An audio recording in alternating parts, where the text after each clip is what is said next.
is the MyStockScanner Live powered by 3-Point Playbook. We are here to save you time, grow your money, and maybe help you sleep easy at night. And don't worry, Liam is not coming to talk you in. Each show, we scan the markets and we test today's stocks with 3 simple questions. Is it a quality stock? Does it have an upside? And is the timing right?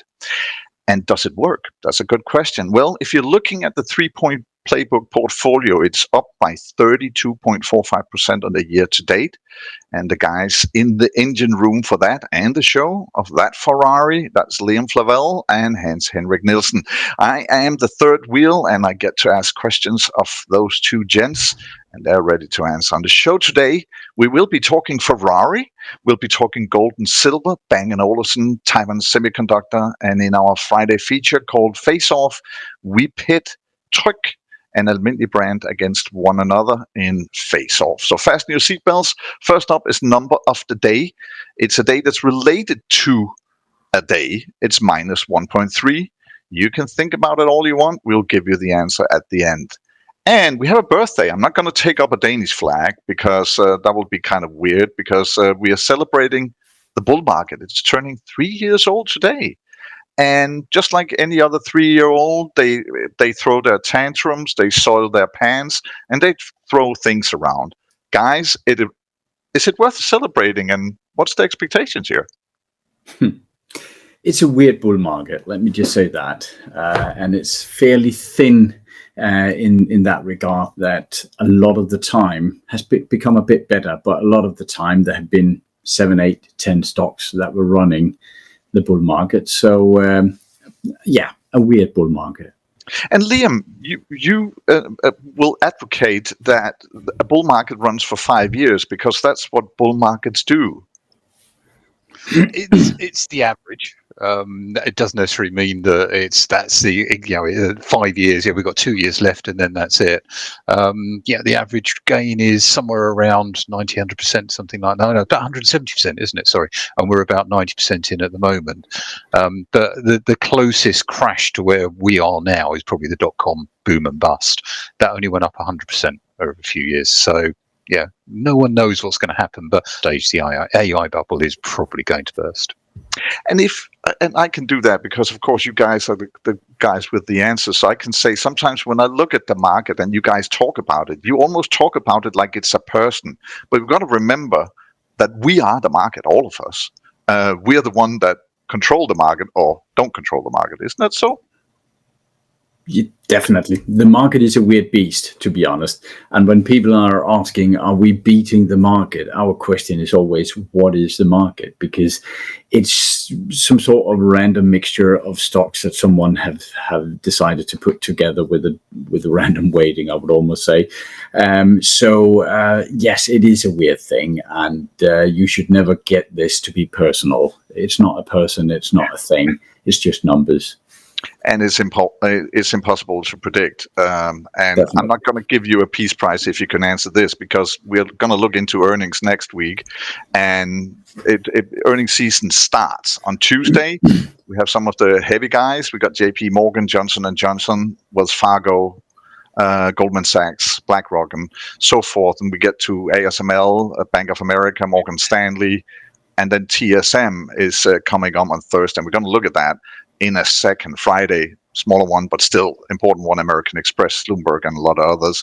And we also have some Scandinavian companies. But let's look at TSM in the 3-Point Playbook, and then try to gaze at what are we looking at in earnings.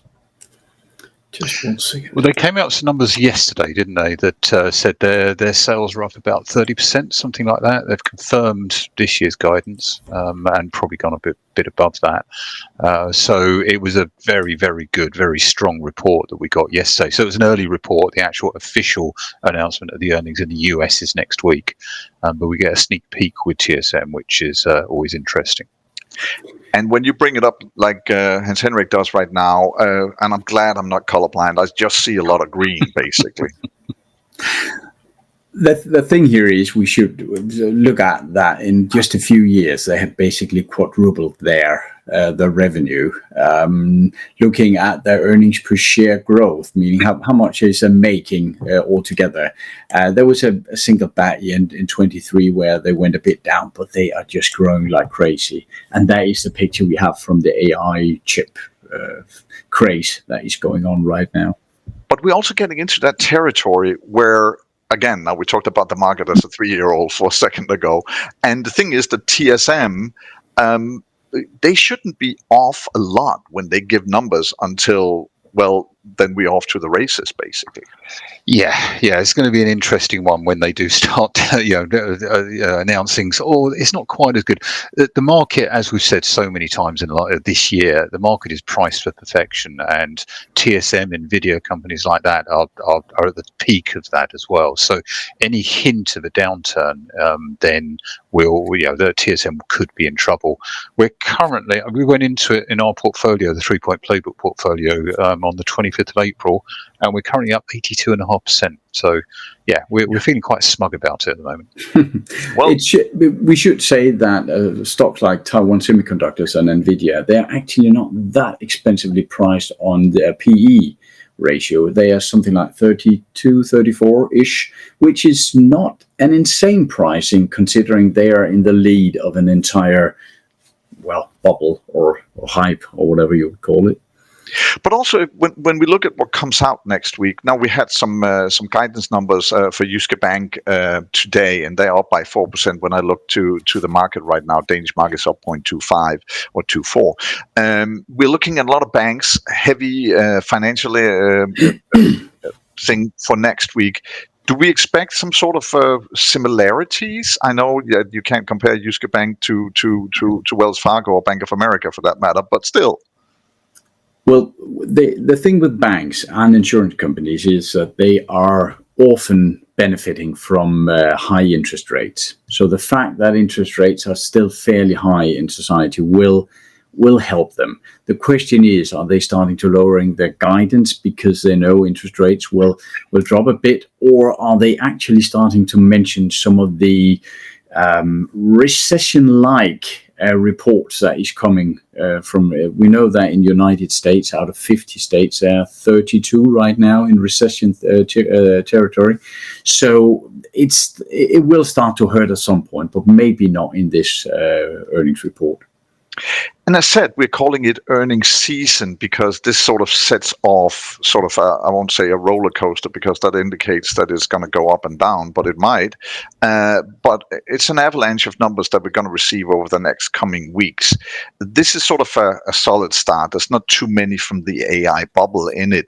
Liam, what numbers are you looking forward to if we look for, into next week and beyond that? Which ones are the key ones for you? I think the key ones for me, some of the banks coming out. So there was a big sort of macro event that we haven't really talked about too much on the private credit side of things. A big car part producer sort of went under. And basically, I read this morning an interview with one of the bankers over at, I think it was Morgan Stanley, saying 232 billion just disappeared off their books. Yeah, and they're still trying to find it. Yeah, what's the name of the company? Yeah, okay, yeah. I think they've got a sofa. They're hunting down the back of that to see whether it's down there. But if not, they may be in a little bit of trouble. But the private credit market is an interesting one, and I'd like to hear the bank's view on those.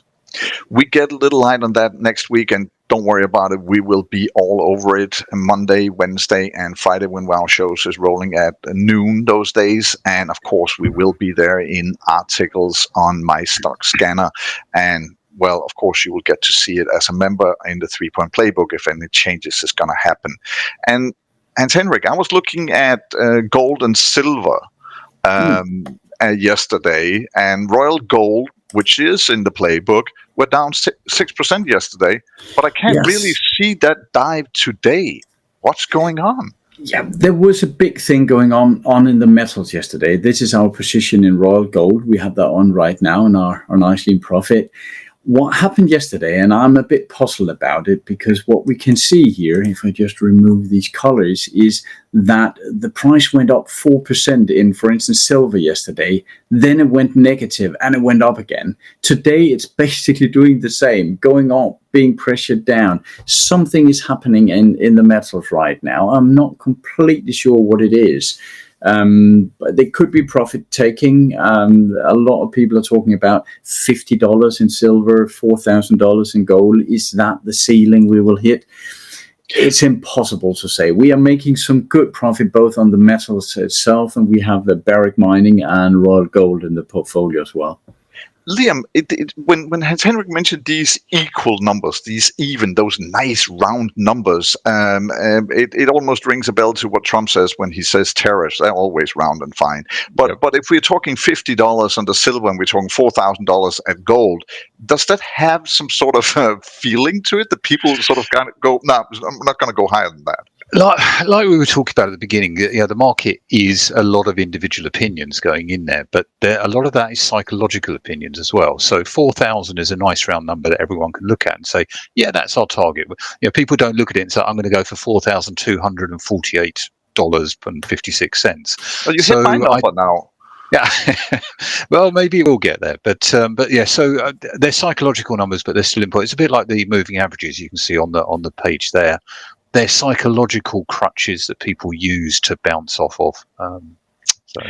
And talking about bounce, and since we are talking gold and silver, we're bringing up a stock now that I've been looking forward to because it has a nice sound to it. It's called Race when you look at the ticker.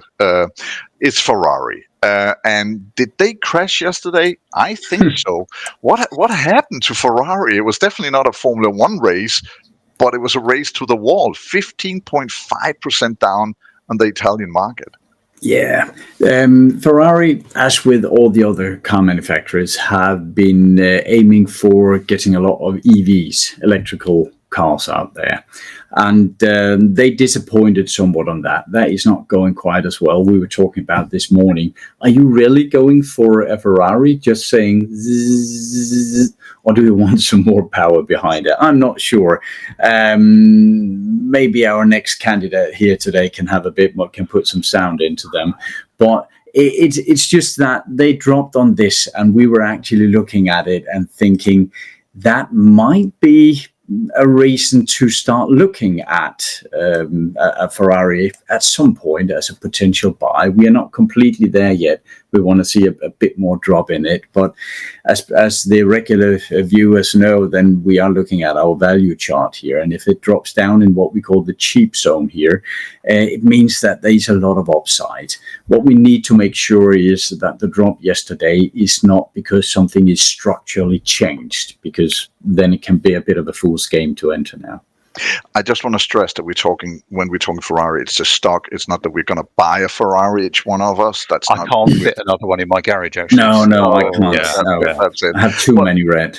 But let's talk about something that we received on a question, because you can write the program. You can write us at all times. It's called FOMO@MyStockScanner.com. And we had questions about the value chart, because the thing is that yes, there is an automatic once you log in and take a look at it. But you guys always, when I suggest stocks, ruin them by moving the value chart. So sorry about that. You're not, but not always. But what we do is that what we're looking for is what have been the markets, the big guys, the big elephants. Where have they in the past thought that a given stock was either cheap, measured in price earning, or expensive? And we can see here that if we just use the default setting for Ferrari, it's a bit off. And we can do that. We drag the channel down so we can hit as many bottoms as possible and say, okay, this is an area where Ferrari normally back in the past have been shooting up from. As well, we can just remove the analyst here. As well, we can do with the top and just drag that down to see how can we hit as many tops as possible. And we can see back here, this is generally an area where the market had thought Ferrari would be expensive. So a good question would be, would we have been in Ferrari before the drop yesterday? And we wouldn't have bought it for a while, actually, back in 23 maybe down here, but it has been fairly expensive, and it's not normally a stock we would own. So far in regards to Ferrari that we are holding off on, we are simply putting the brakes down on that one. And you mentioned something about that you want sound. Let's go to sound then. Let's go to Denmark. Let's take a look at Bang & Olufsen, who yesterday went down by almost 8.5%. They were down 8.39, I think. And it was after that quarterly revenue fall short. Is it a stock that you would ever be in? Absolutely not. We just have to go down to look at the earnings per share. How much are they making for each stock? And we can see that is negative, negative, negative, negative, negative, negative, negative. Maybe sometimes in 27 they are going to be profitable if we should believe their own guidance, which means our value chart looks like this. This is an absolutely no-go, no-touch, never invest in, as for our 3-point playbook strategy. Yeah, and exactly. That is, Liam, now it was almost turning into a stereo test with all that negative. but Liam, the rules that you have for investing in stock, that never wavers. And that's part of having a strategy for when you're investing. It absolutely is. So, Hans, if you can just flip to the playbook page very quickly. Yep. We basically have 3 questions. One of them is it a quality stock, and the first part of the playbook section there is basically to show you how much is in green, which means it's good quality, how much is in red, which means it's not good quality at all. Under that, we teach people to look at the earnings per share and ask some questions underneath the hood. But the second question then is the value. Is it undervalued? Is it cheap at the moment? And so there's good upside for us. And if we can answer that question, then we look at the technical side of things to say, okay, is it in a good position to buy? And D&O on all 3 questions is a big no. Let's jump to one of the things that we always have on Fridays, and I know our users and members like it because we do an article about it after. It's called the Friday Face-Off, where we pit 2 stocks against one another. And we might not be able to give you insurance on your investment, but we can give you insurance companies now because Tryg was out with better than expected numbers. And still, when I look to the market right now, they're down 1.5%. But there are other options in the market. ALM Brand is another option, and there's nothing about that we recommend these stocks. We analyze them. That's what we do. But that's the face-off today. What do we see when we look under the hood? Well, now we won't want to give too much away from the article, but I can tell you that what we do when we do this face-off is that it's mainly question 1 and question 2 we're looking at, meaning is it quality stock and is a lot of potential in the stock. And if we look at the 2, we can see that they have both some green and some red with both of them. This is Tryg and this is ALM Brand. There's somewhat more red with ALM Brand. But that is what we're trying to teach people. That is how to weigh these things up against each other. Personally, I'm a big fan of quickly growing earnings per share. That means they can squeeze some more profit out of the revenue they actually have. And if we think both of them are fairly okay, not on the edge of complete collapse, then we go into our value charts and have a look at. This is been some big mountains here earlier on, but then see which one of them are placed in a place where we expect a lot of profit upwards, and we do like them to be fairly low in what we call the value channel here. Then we compare the 2, and I can tell people that I have a bit of a favorite between the 2, but they will have to read the article this afternoon. And that's talking about being a tease right here. But the thing is that, again, these are not recommendations. This is simple analysis of these stocks, and that's how we go about it. If I may say, it's actually also education. We want to teach people to find these stocks themselves. They shouldn't be reliant on us to find them. Yeah, exactly. And the thing is that might be another leg that we are standing on. One thing is the investable moment. The other thing is the teachable moment. Oh, no, that was not teachable moment. That's what I meant. But Liam, on Monday, we opened the book, so to say. I talked about it in the intro today, 32.45% up on the 3-point playbook. We don't have neither of the stocks that we're talking about in the face-off today. Yep. But we're coming up on earnings seasons, and one thing that I know that you always say, we never buy into earnings season. We don't buy anywhere close to earnings for a particular stock, so we wouldn't buy any of the stocks that are coming in next week. Obviously, we've got TSM already, just because you get enhanced volatility around there. So, like with Tryg today, that they're dropping off, they had decent earnings as far as I can see. I don't really follow them too much, but investors are using it as an excuse to say, okay, the earnings came out like I thought they would. Time to sell, time to put my money to use somewhere else. So that's what you see a lot. Even though you get stellar results in, you actually get a drop in the share price for no reason. So we'd rather stay out of that volatility and then justify an entry later on.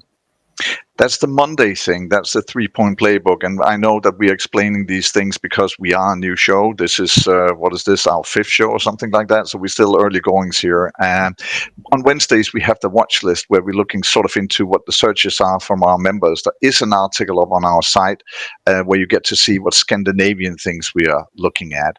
One of the things that we jokingly always bring up is the number of the day. Today, it was minus 1.3%. And I'm going to ask you guys, what is your favorite day to invest? Do you have a favorite day? The green days.